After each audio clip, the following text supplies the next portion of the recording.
Live streaming is on. Live streaming. All right, so it's been a pretty big delay so far this morning. So, all right, live stream. Monday mornings seem to be bad.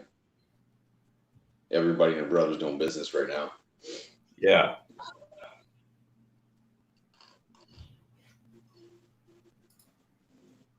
Says that it's live.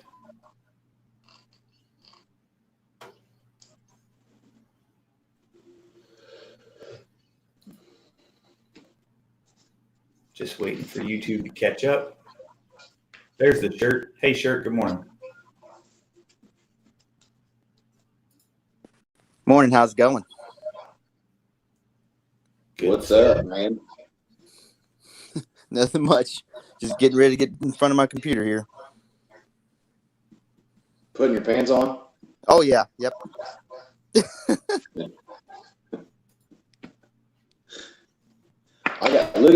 Look at this snazzy. This looks like some official shit. You see this shirt? Yeah. Is that the new ones? Yeah, man. Comfy. That's legit. It's really nice. I need to get one. Yeah.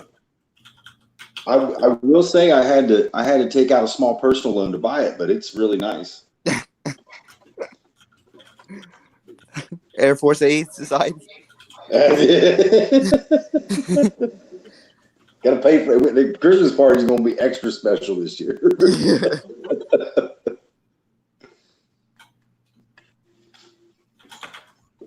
I'm just kidding, Sergeant. I know you're watching. I was just teasing.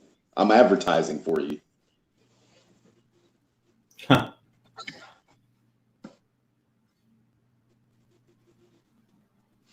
Well, it's weird. So YouTube is saying that I'm live.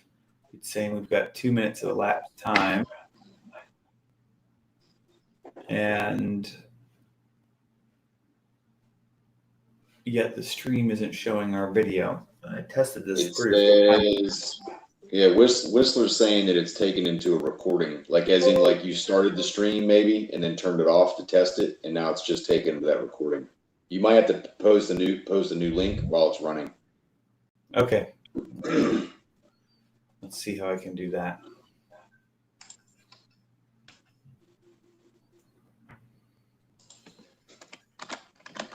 What is going on here?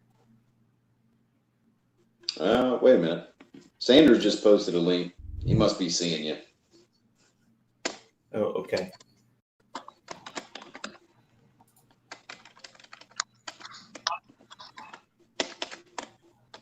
Yes. Okay, that's the link Sanders posted. All right, they got it.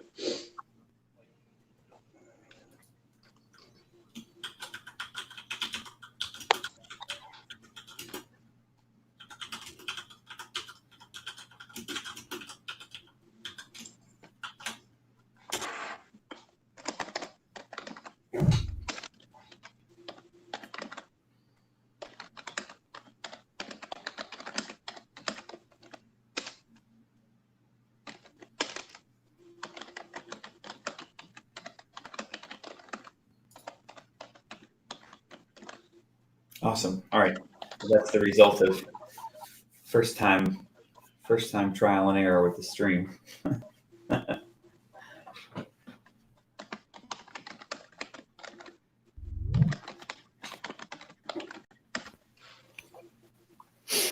Good morning. Good morning. Good morning.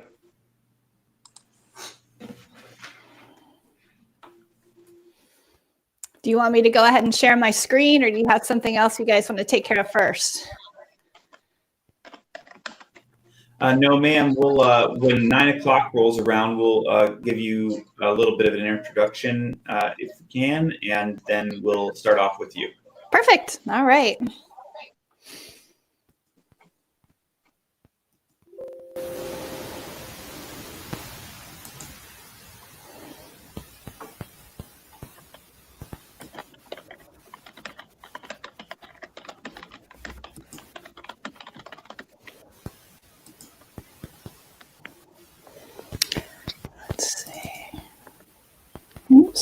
That's not the right one.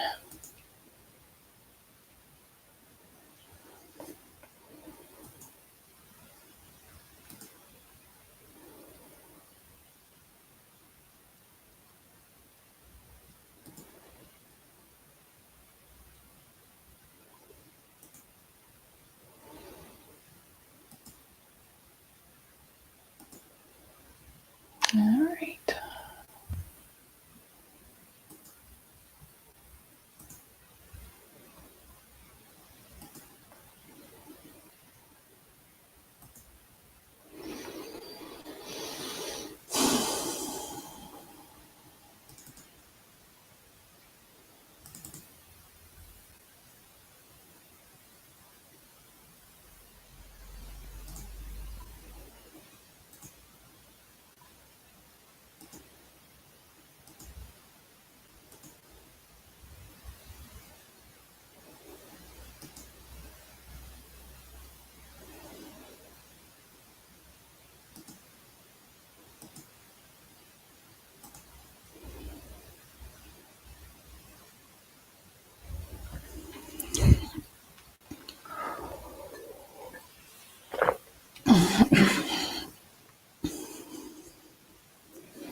All right, top of the hour. Good morning, everybody. Thanks for joining Monday's stand-up. Please remember, do sign in on the right side of the YouTube live link in the live chat there. There was a new link posted, so hopefully everybody was able to find that. Sorry for the hiccup on that. Hope everybody had a great weekend and a wonderful Mother's Day. I hope you all called your mothers and your grandmothers if you're still lucky enough to have them, and thank them for everything that they do. It's a huge job that they take on. So without further ado, I want to introduce, she's got this lovely slide up here, sort of taking the wind out of my wings there, but this is Heather Walrath here to tell us all about our credit and how we can understand it better. So ma'am, you can go ahead and take it away. All right, awesome. Well, thank you. Sorry, I didn't mean to steal your thunder, but you never know with technology these days if it's going to work. Good morning, everybody. I'm back. I was with you a couple weeks ago. We did a dive into TSP, and then I heard from some of you. So here we are again, another great topic. One reason that I like to talk about credit so much is so you can understand why it's important to pay it off. There's a lot of misconceptions out there. I was doing an appointment with a young airman the other day. He told me that he never paid off his credit card every month because he wanted to make sure that he had a balance so he could build his credit. Good or bad? You guys think about that, and we're going to talk about that as we move on. But I want you to understand the true value of credit and how you can improve your score if it's not where you want it to be, so you can use that to your advantage later. So some basic things. We just got to get these out of the way to make sure everybody understands. So credit is actually your ability to borrow money. Okay, everybody's got different abilities, right? Some of you can do way more push-ups than others, okay? But the point is, even though we don't always need credit, we want it to be available to us when we do need it. Think of it as that emergency kit in your car. Hopefully you never have to pull that thing out, right? But you need to know that if you have an emergency, you've got the tools and you know how to use them. So that's what credit is. Debt, this is the money that you're borrowing. You are actually going into debt. This is other people's money. Principal, that's the amount that you borrowed. But of course, they need something back for their money, right? They're not just going to give you a free loan. Nothing comes free anymore. So they're going to charge you interest. All right, so let's take a look here. Now, what I like to do when I'm teaching is to go to different websites that you guys can use as tools. I'm determining as we're doing this virtually, sometimes that works well and sometimes it doesn't. I lose connections and things. So what I've done today is just take screenshots of the websites that I want to take you to. So you can go visit these later, but this is one of my favorite sites. It's called Smart Asset. You can use it for all kinds of things. But today, let's take a look here at this credit card tab. So I want you to compare the monthly payments here. So we've got two at $5,000, both at 18%. $76 is probably the minimum payment that you would be required to make if you had a credit card with $5,000 balance. If you notice though, if you only make the minimum payments, this thing is not going to be paid off until 2044. Yes, that is 24 years from now. And to use that credit card, making that payment at $76, you're going to be paying over $17,000 of interest. All right, so remember that number. We're going to talk about it later, $17,000 of interest. But if you could bump it up a little bit and paid $300, you could have that debt knocked out in a little less than 2 years. Same thing happens at the higher balances, right? If you're only paying that minimum balance of $151 and you've got a $10,000 bill, you're now looking at 2048 until you pay this off, and you are paying $40,000 in interest. So that $10,000 purchase that you made is probably not going to be worth anything in the 28 years later it's going to take you to pay that. So those are pretty powerful numbers. So if you weren't interested in learning why this is important, hopefully those numbers will heighten your interest a little bit. Here's something else I want you to look at. Look at the difference that the interest rate actually makes on the balance. So again, we've got two different amounts, $5,000, interest rate of $7,000, same payment, $100 a month. But look how much faster you get it paid off if you have a 7% interest rate. Okay. Now, the third one there says card 3. Let's actually think of that as a car payment. Okay. So let's say you can get a 4% interest rate on your car payment, $300 payment. You're going to have that thing paid off in 8 years. Okay.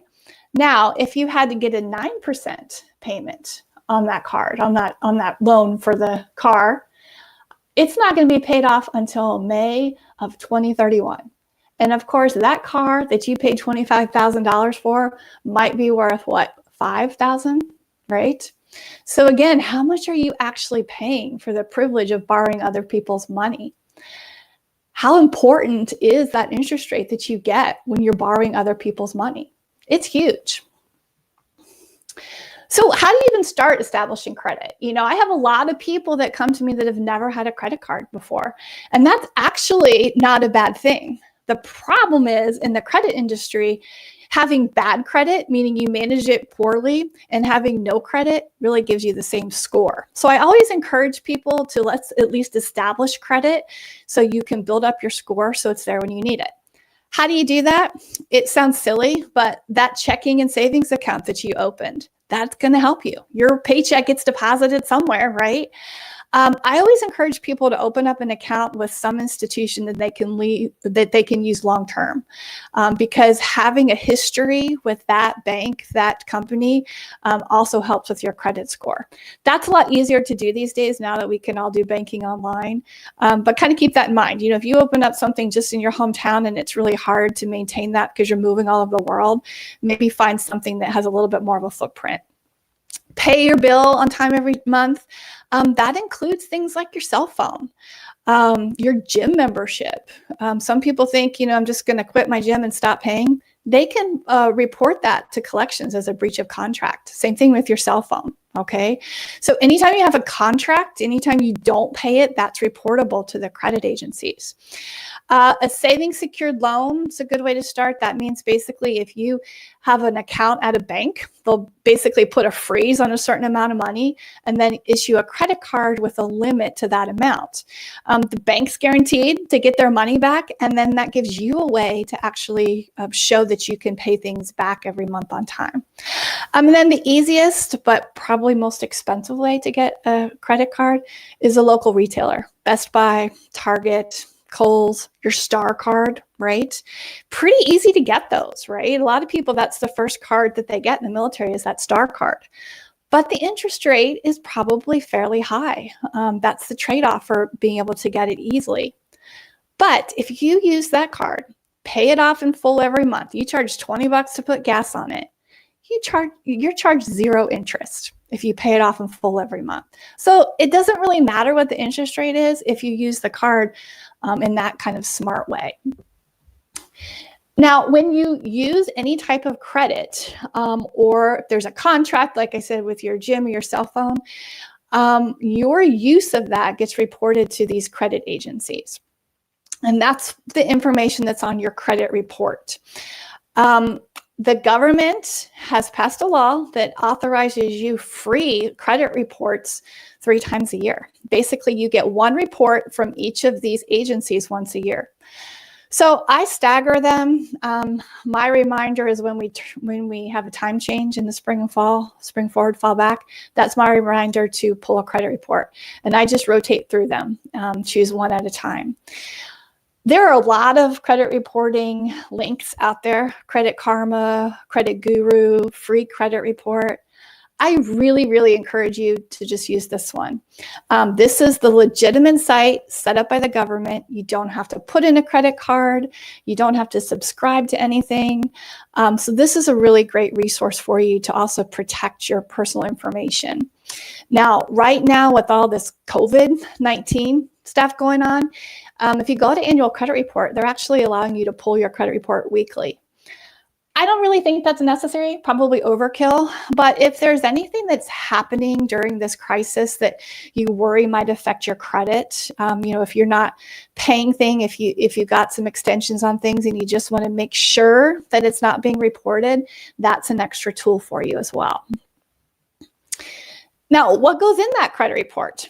Well, information gets reported. Now, the reason that there are 3 different credit reporting agencies, they're all individual companies, okay? They all report things slightly differently. They all collect things at a different level of detail.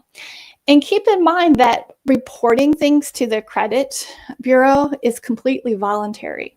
So you may have some banks that want to report to a certain agency and not others, or maybe they don't report until you've missed 2 payments or something like that. So there's a lot of inconsistencies in how things are reported.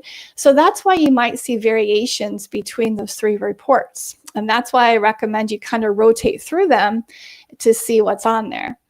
Now, if something is missing, it's not a huge deal, okay, unless you find inaccurate information, okay? So don't worry a whole lot about the discrepancies unless there is something that is wrong. And then each credit agency has their own way for you to contact them and do a dispute resolution. People don't realize that there's things besides your credit information on there. Public record items, parking tickets can show up, medical bills could show up, your employment history shows up, addresses. You know, I'm a military spouse and we've been moving around for 23 years and I can't remember my zip code from 3 houses ago when I have to fill out employment things. So I always will keep a copy of my credit record on my desktop computer so I can pull up my previous addresses. So that can be helpful as well. Now, if you've ever gotten pre-approved credit card offers, things that come in the mail, that could be an identity theft risk, right? You know, comes in your mailbox, you don't check your mail for a couple of days, somebody comes by, sees this pre-approved offer, fills it out in your name, signs your name, bam, you just applied for credit, Okay. So if you want to take the risk out of getting all those pre-approved offers from the identity perspective, or maybe you just don't want to be tempted to get those offers, you can go to a site called Opt Out Pre-Screen that you register your information and they can no longer send you those pre-approved credit card offers. So I think that's a good tool to cut down the clutter, reduce your credit or your identity theft risk. And it's a pretty easy process. If you ever want to go back and opt in, you certainly can. You can change your preferences so you're not locked out forever. Now, credit reports in the military adds another level of concern about why you want to keep your credit on the up and up. It can lead to things that affect your military career. There have been people that I have worked with that were sent to me because they could not get their security clearance because of their poor credit. Why? Why is that a red flag? Well, let's think about this. If you can't manage your money effectively, if you can't pay back the loans that you've gotten under the terms that you agreed to them, that could mean that you're a risk for other things. Maybe you are really down, need some money because you got so in debt, you'd be willing to sell some secrets, right? That you may not be trustworthy with some of the information that you've been trusted in the military. So beyond just being smart about your money, having your money work for you, not paying as much, it adds a different level when you're in the military because they expect that you're going to be able to maintain your credit and that you wouldn't be a security risk. Now, we talked about credit reports. That has a lot of information. There's also something you've probably heard about called a credit score. They are two completely different things, okay? A credit report does not usually have your score in it. A score is a number between 300 and 850 that tells a potential lender how likely you are to pay the money back, what kind of risk you are. Now, the higher the score, that translates to the lower interest rates that you pay, okay? So they work together. How do they determine your credit score? Well, first of all, there are several different credit models out there. And again, this is where Credit Karma, Credit Guru, everything comes into play. The FICO score is really what's considered the gold standard in the credit industry. There's also Vanguard scores. But the FICO score is really, if you're looking to get a big purchase like a car, a house, your lender is going to pull your FICO score. So that's really the most important one. Has 5 components that make up your score. And if you'll see, the biggest component is your payment history. That just means paying on time every single month. It's the best thing you can do to get a higher credit score. And again, that's why I say that it's hard, having no credit and bad credit can sometimes be the same thing, because if you don't have credit, you have no payment history. So there's a big chunk of your score that's basically zero. The second biggest thing is how much do you owe on those cards? That composes 30% of your score. Now, rule of thumb, you do not ever want to be carrying a balance of more than 30% of your credit limit, okay? That's going to make your score go down. So let's say that your credit card has a limit of $1,000. If you have a balance at any month of more than $300, that's going to make your score go down. If you have a balance of $200, that's going to help your score a little bit because you're managing your ability to use that credit, right? You're not maxing it out, okay? We already talked about the length of credit history is important. Credit type, that just means that, if you have a student loan and a car and a credit card, that might help your score a little bit more than if you just had a car payment. Okay, but that's only 10% of your score. So I don't want people to think they should go out and get all these different types of credit right now to help their score. That's kind of over time. Start with one thing, have a credit history, and then you can slowly add different types of credit. And then, of course, new credit counts a little bit. If you've got new credit, there really hasn't been a whole lot of time for them to determine how well you're going to manage it. So that's kind of a wild card there. So what do the numbers mean? I told you that they go basically from 300 to 850. I've never seen a 301, thankfully. I can't quite imagine what you'd have to have done to do that. Maybe have several houses foreclosed, cars repossessed, and file bankruptcy. So hopefully I will never see one of those. But this kind of shows you the ranges, what the lenders are looking for. So if you've got over 800, that means you're going to get the best rates that are out there, okay? If you're borderline, let's say that you're looking to buy a car, and right now, you know your score is 700. Might be some advantage to waiting a couple months, keep paying things on time, working on that score to see if you could bump it up to 740. Because then when you got to 740, you'd probably get a lower rate. And remember, I told you at the beginning, those interest rates make a huge difference. I just did a crazy thing here last week, and we bought a house here in Northern Virginia, which is probably one of the craziest places to buy a house, right? But we started this whole process with an interest rate of 3.75. Had a great mortgage person that somehow in the midst of this was able to lock us in at 2.75.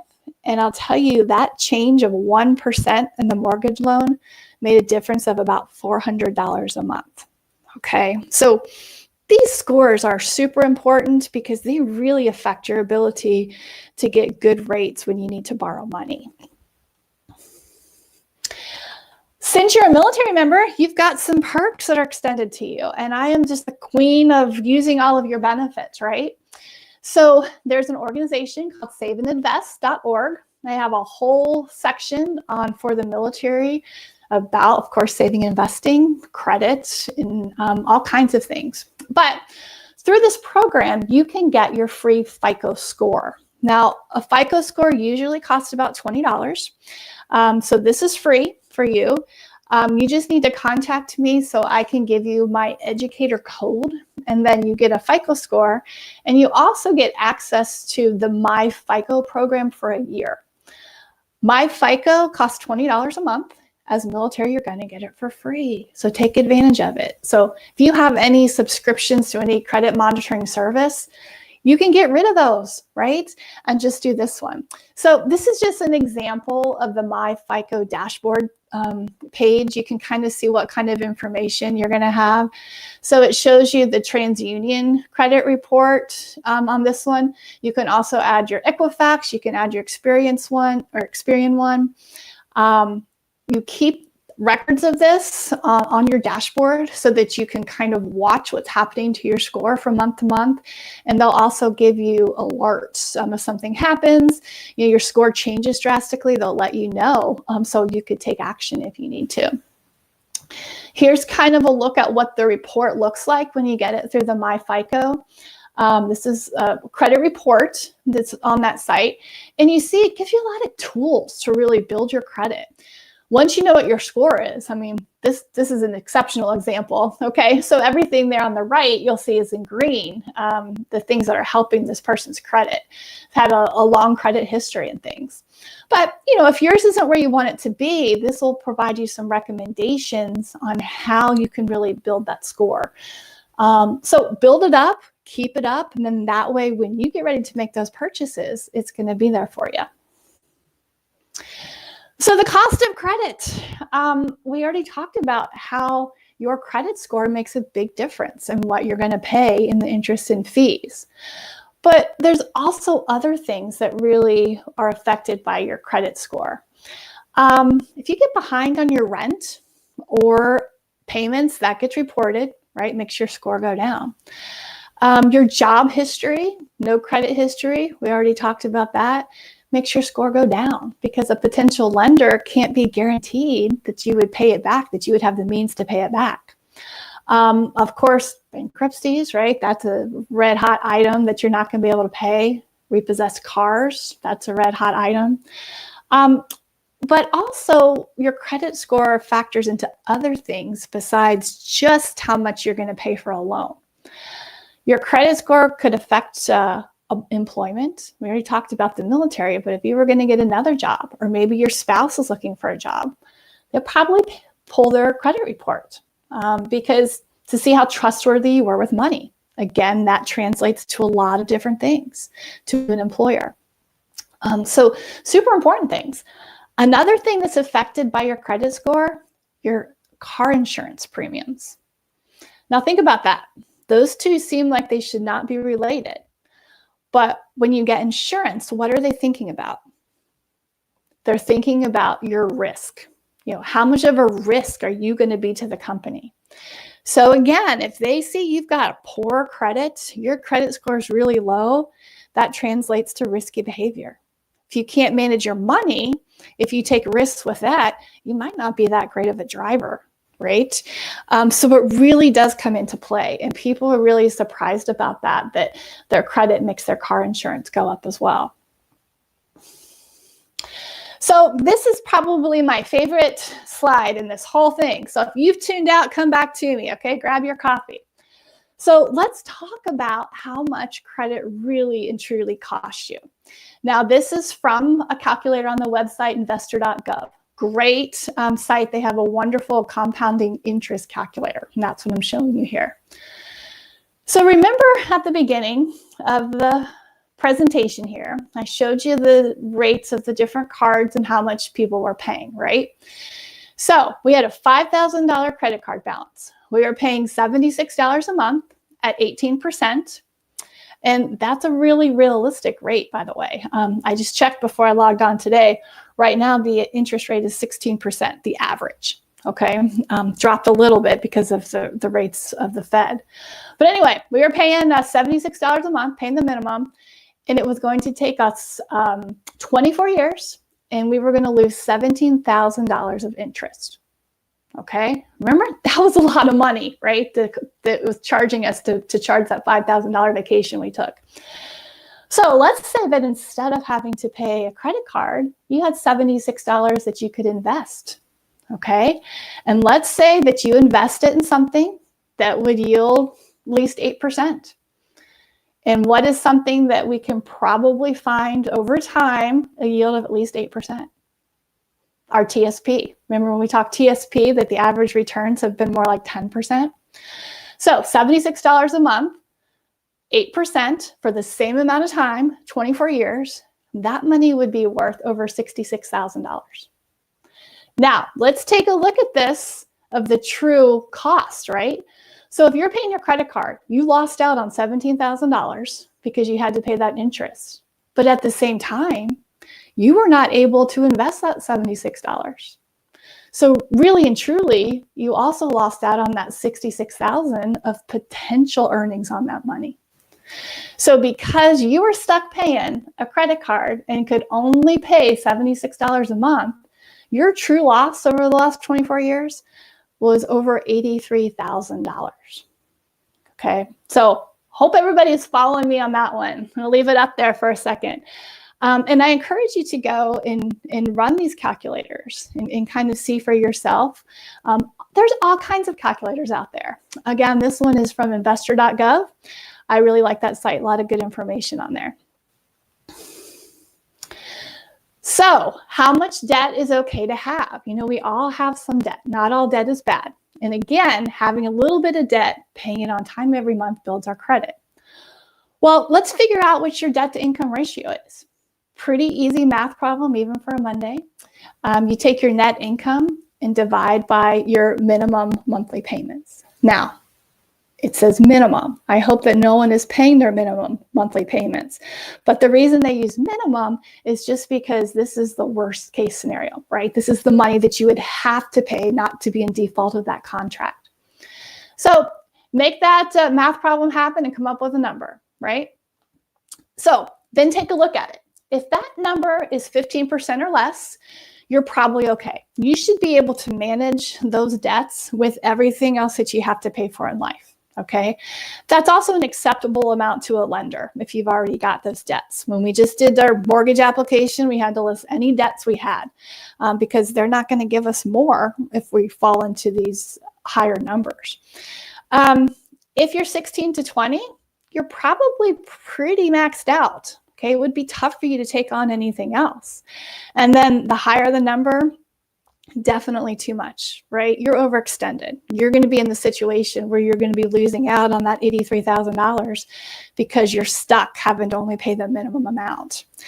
And then if you're over 30%, you need to reach out immediately and get some help. Someone like me, a nonprofit, because we want to help dig you out of that hole so that you can make your money start working for you again. So who can help? Like we just said, I'm your PFC, your personal financial counselor, free of charge to you. If you go downtown to talk to somebody, you're probably going to pay $100 an hour.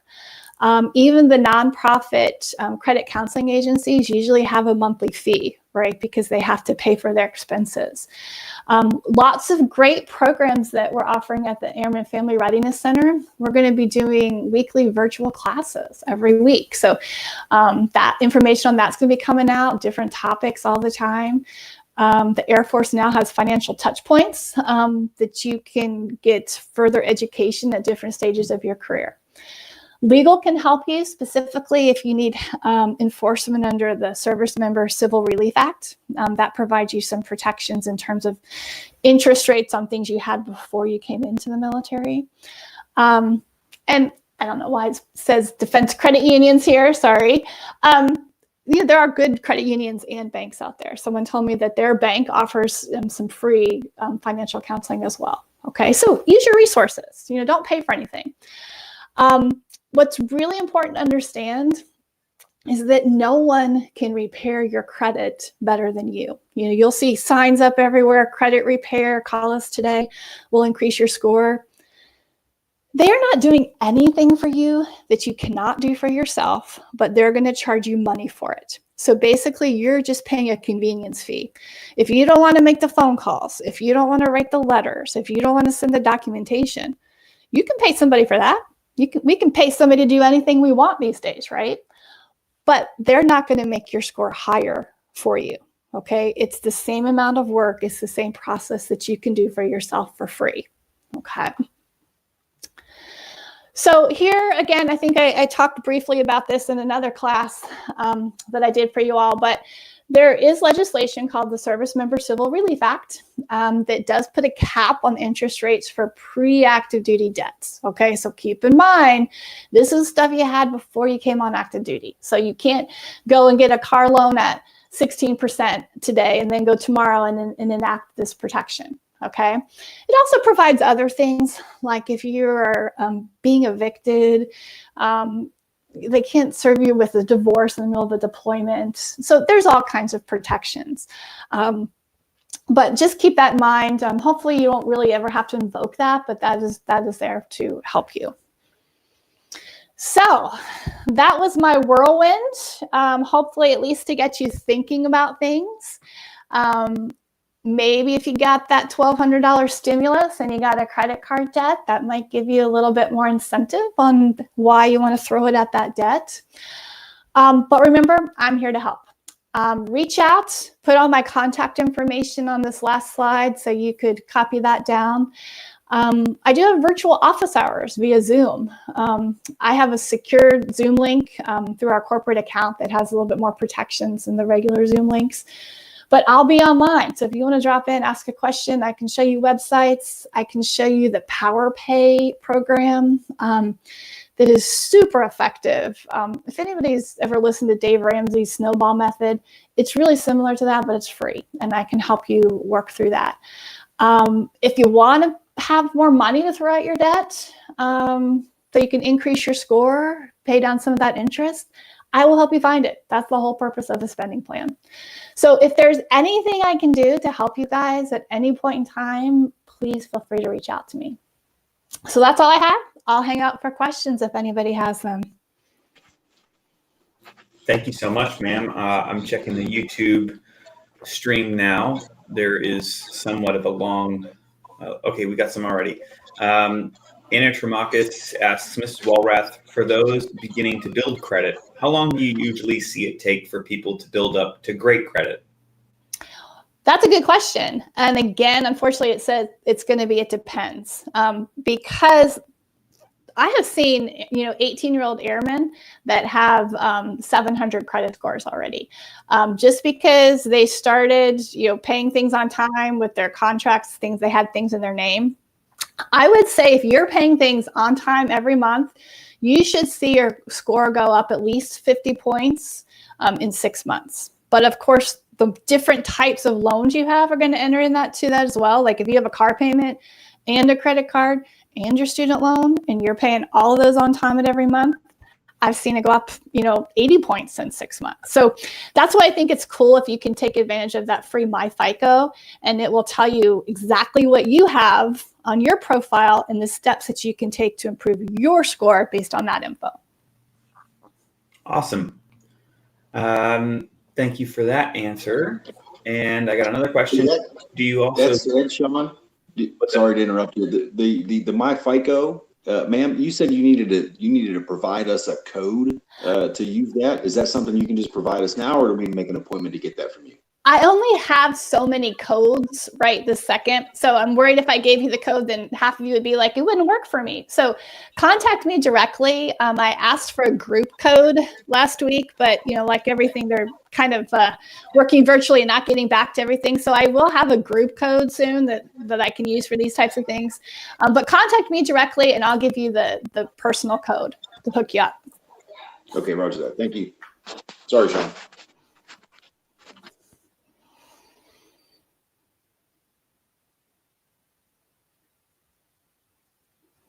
Anything else?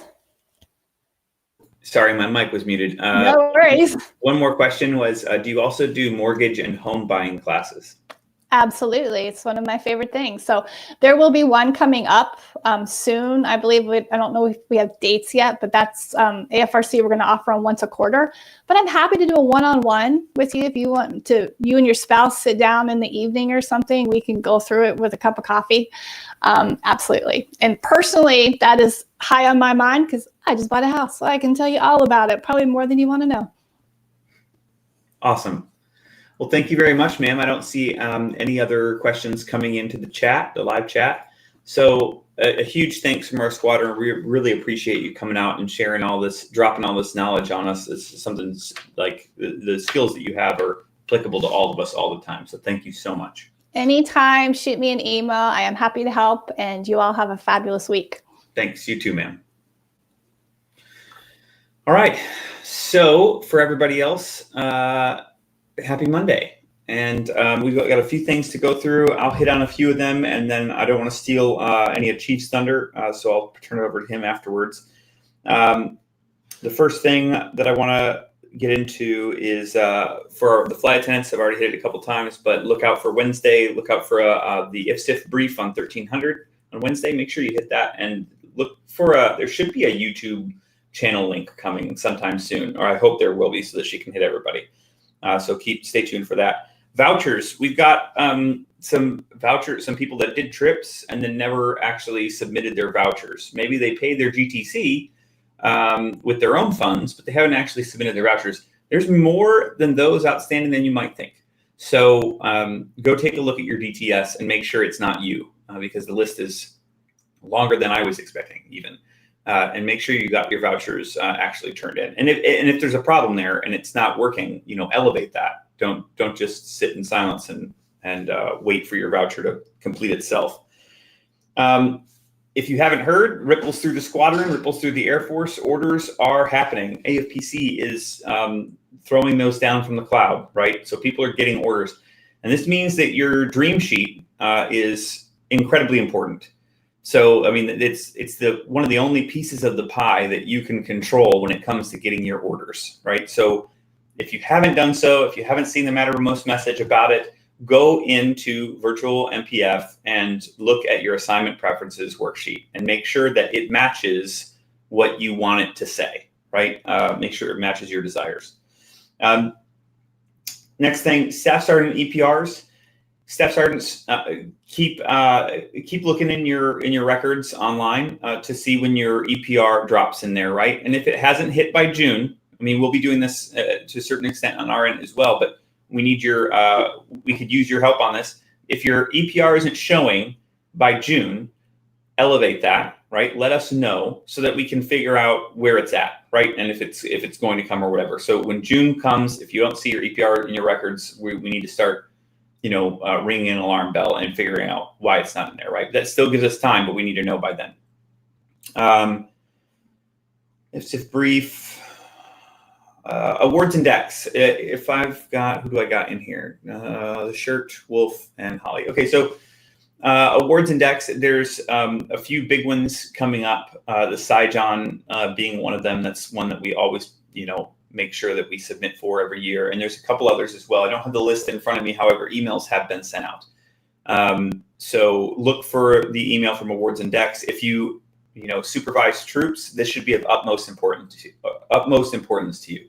Find that email, take a look, and figure out, do the people that you supervise, do they meet this criteria? And if they do, take care of them and put them in for these things so that we can make sure we get the right people recognized.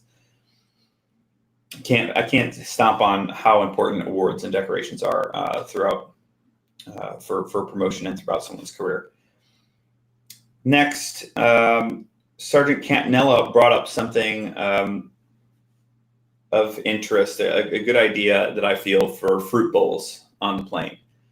So we've discontinued hot and cold towel service to limit transmission of little invisible bugs, right? But we're still doing fruit bowls, and that's something we're going to continue to do. However, Sergeant Cantanella did bring up a good point, is that there's different types of fruit, and some of them are more highly transmittable than others, like a bunch of grapes where people in the passenger cabin, several of them are reaching into the grapes, and then you put that grape directly on your tongue. So for the flight attendants out there, what we're going to lean with for now is when you're making your fruit bowls, if the party requests them, is to make them up of hard-skinned or protected fruits. And what I mean by that is, like, a banana has a peel that protects it from, you don't put the banana peel in your mouth. You peel it and put the banana in. Same with the oranges or the cuties, right? So let's lean towards making our fruit bowls out of those, with the exception of if the DV has a preference for something they like in their fruit bowls, right? The DV's fruit bowl can contain those things. So if the DV specifically really likes his grapes, right? Let's make sure we wash them really well and they can be in the DV's bowl. But for the cabin, let's stick to the things that you have to peel to eat. And then we can fill up the rest of the space with colorful other things like candies and things like that to make sure that it still looks Sam Fox. So for fruit bowls, Sergeant Cantanella, thank you so much for that input. It was a really good idea. And if brief, yep. And with that, I think I can turn it over to Chief Starkey so that you can drop all your knowledge on us as well. No knowledge. I'm kidding. Of course I have something to say. It's fucking Monday morning, right? Hey, a couple things that were brought up over the weekend that I'll address, but first some admin stuff, right? So the Flight Med crew have created a Mattermost channel so that you can contact them direct as needed. Yaz is actually going to add everybody to that channel, as the day goes through here today. And so that way, if you've got a question or you need an appointment or whatever, and so that brings up my next point, which is that flight physicals are kind of ramping back up as we can go and get them taken care of.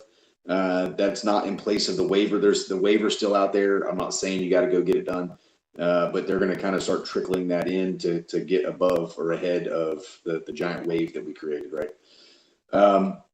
So the other thing is for decorations. And so Shawn brought up the importance of decorations, and he's 100% right that we need to make sure we're paying attention to that stuff, because it's a matter of your records, and it's becoming increasingly more important as we kind of shift over to this promotion board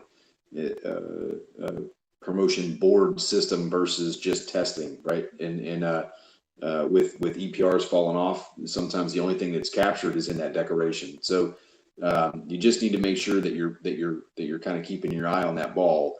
And that said, we want to make sure that our aerial achievements and air medals are not just cookie cutter decorations. And so we want to kind of separate the two, right? So aerial achievements and air medals, and look for awards index to kind of put out a little more guidance on this as we move forward. But those medals need to be written with your air crew stuff. What did you do, right? If you're flying, that's where we capture that information. If it's a PCA, PCS, it's a mid-tour, those kind of decorations need to be more of what have you done in the squadron? What are the things that you've accomplished on the ground, right? So if you can kind of think about it in those ways, we're capturing two different things, and those are the two vessels that we would capture them in, all right? So when you're doing your achievements, commendations, MSMs, I'm not saying you can't put any flying stuff in there, but it really should be focused elsewhere, right? Like what kind of other things are you doing? And we capture the flying stuff in the aerial achievements and the air medals. The other thing is the VP staff member, and so I won't go because we're on live channel, right? I'm not going to go too far into anything other than I want to address the OPSEC associated with kind of how we're doing business right now. One, it's good that people are asking because that means you're being mindful and you're thinking about, what can I and can't I say, especially when you've got family members or friends who are concerned with your well-being, and I completely understand that. But we also have a duty, right, to make sure that we are ensuring operational security, and then we're not telling too much about like how we're doing business into the mainstream public. So what I would say is this, and you're talking to your mom or your dad or your brother or sister or whoever about the specific incident. We don't want to share anything more than what is already on the news, and that being that what is our response? We don't want to talk about that. What do we do when said thing happens? How are we screening? Those types of things that's operational security. We just don't want to share that kind of stuff. So the easiest way I think to address it is this, and that is that we are dealing directly with the White House.